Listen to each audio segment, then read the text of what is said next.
The disaster in Victoria is now world news. Spoke about President Donald Trump. Well, he's now tweeted about it to take a bit of heat of himself in his own performance. He linked to a story about Victoria and added big China virus breakouts all over the world, including nations which were thought to have done a great job. The fake news doesn't report this. USA will be stronger than ever before and soon. Joining me are former Victorian Liberal President Michael Kroger and former Federal Labor Minister Steve Conroy, both Victorians. Steve Conroy, another 250,000 Victorians to be thrown out of work by the shutdown announced today. Millions of people unable to visit or have visitors, including some very lonely people living alone. Is this really the best way to fight this virus? Look, Andrew, I know you've campaigned strongly through this whole period opposing lockdowns, and you've been very consistent on that. But you've got two examples around the world where they followed your sort of general advice. The first has been Sweden, which has had disastrous results in its own nursing homes, and its economy has suffered almost as much. Can I pull you up? I have never recommended Sweden. Can I pull you up? No, I have never recommended Sweden. I have no. I have always consistently mentioned Taiwan. I mean, one of the very first interviews I've done on this show about this was with a return traveller from Taiwan. Same population basically as Australia, number of deaths, 9. Most of the things I recommend are done there. But continue, I interrupted you. But Sweden has been a poster child for those who don't believe in the lockdowns, and you'd have to acknowledge that. If you've not directly tied yourself, you've certainly implied from your comments over time. But Sweden's economy has suffered almost as badly as it's had the full lockdown. But the best one, I haven't recommended what I've recommended. Ignore that, because what I've recommended is in Taiwan, 9 deaths, right? What they do works, and I think we should do much more aggressive quarantining, for instance, which they do. The question I'm asking you, which you're not getting around, is this really the best way to fight this virus? So we've seen the alternate also in Taiwan, 9 deaths. In Donald Trump's world. This argument discuss Taiwan. The economy... Please discuss the example that I present before you and have argued for months. Don't give me these, I will look over here, I will look over there. Look at Taiwan, 9 deaths. You asked me a question about whether this was the best way forward. I'm putting to you that the US is going down the alternate path. We can just ignore it and let it run loose, Andrew. That was a question you actually asked me. And no, I asked you, is this the best way? And I didn't say the US way. But Michael Kroger, I'll try to get an answer from you. It's not the US way or this way. There are many other alternatives, and I recommended the Taiwan way with a few Australian twists. Is this the best way to fight this virus? No.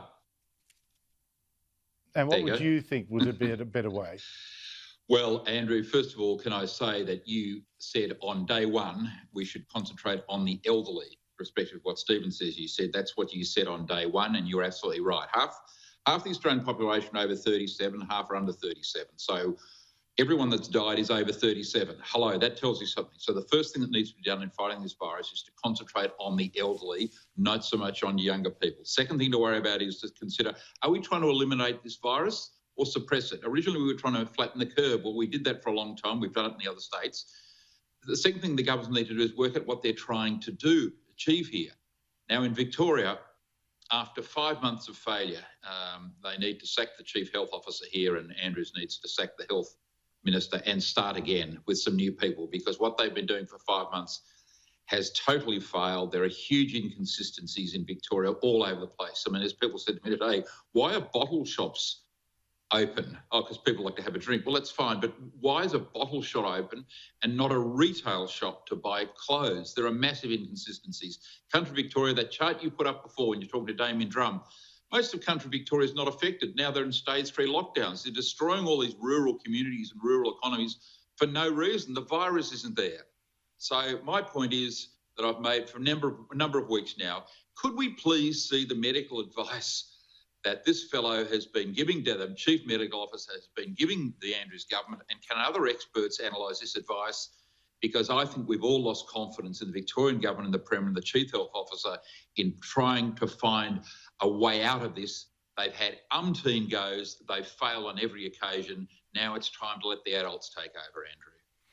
But can I raise a couple of those points with you, Steve? We have police checks finding that 1 in 4 people who are supposed to be in quarantine aren't. So we clearly haven't been doing the Taiwan model, for instance, where you have to get a phone call twice a day if you're in quarantine. You're not there, police call around straight away, and they track your mobile phone so that the minute you exit the front door, it rings you, go back. We don't even do that. We've got 1 in 4 people in quarantine in Victoria down the street. I mean, surely cracking down on these basics is far more important than putting Victorians out in the country in stage 3 quarantine.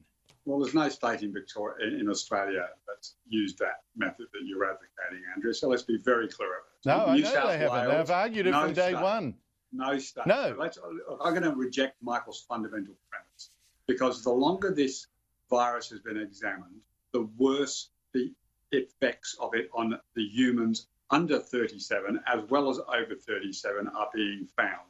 The ongoing damage to other bodily organs, the ongoing damage to the heart, to the brain, are increasingly being found out. I mean, the sort of clownish medical advice given to us by the National Chief Medical Officer, we could shake hands still, we can keep the kids at school because it doesn't transmit. Oh my God, it does. Now it's down to the age 12. I mean, the medical advice nationally has been wrong. Aged care, we were told, the Prime Minister lectured aged care companies publicly on 3 occasions to not lock down the aged care centres from visitors. Now, that's the sort of medical advice that's been seeping out of Canberra. So when Michael wants to talk about the adults in the room, they've got it wrong on 3 fundamental things. Make excellent points, and the advice on face masks has gone from this to that, exactly the opposite. And yet we're told at every turn by a politician, I'm following the medical advice. Not one of them has said, and I'm taking independent judgment based on also economic advice. It's always been, let's follow this advice, and it's down a rabbit hole so often. And this is what I think. I'd agree with you on this, Andrew. I think the politicians have actually bent the medical advice to their will. I'm not sure. I'm not sure they're hiding behind it like a million miles. But in that case, the medicos are not calling them out on this, and I don't think you're quite right there. But listen, I need to get to one more thing. The buckling to China by universities, Michael Kroger. Elaine Pearson is an adjunct lecturer in law at the University of New South Wales, Australian head of Human Rights Watch. She was interviewed by the university's media team and defended Hong Kong's freedom from China. Pro-communist students complained. The article was taken down by the university. So were the university tweets promoting it. And China's Communist Global Times said Chinese students were outraged and demanded an apology. The university has since restored the article after an uproar here about free speech. What do you make of the way the university handled this? Terrible, but a lot of the universities are acting in an appalling manner. It's cash for comment, isn't it, all over again in terms of what's happening. This is a big challenge for the Morrison government. Straight after this virus epidemic is over and they can get back to dealing with other public policy issues, Dan Tehan and Scott Morrison have to basically say to all the universities, get these Confucius centres and other elements of influence of the Chinese government out of your universities, otherwise there is no funding. This is a disastrous development that's taken place in recent years. And Andrew, they won't promote Western culture, but we're promoting the culture of the Chinese Communist Party. You can't make this stuff up, my friend. I'm afraid you can't. It's happening right now. Steve Conroy, I'm out of time, but I need to hear from you on this one. No, look, I couldn't agree with Michael more. The behaviour is craven. They are selling out fundamental Western principles, free speech, liberal democratic values being sold out by our universities. I couldn't agree with Michael more.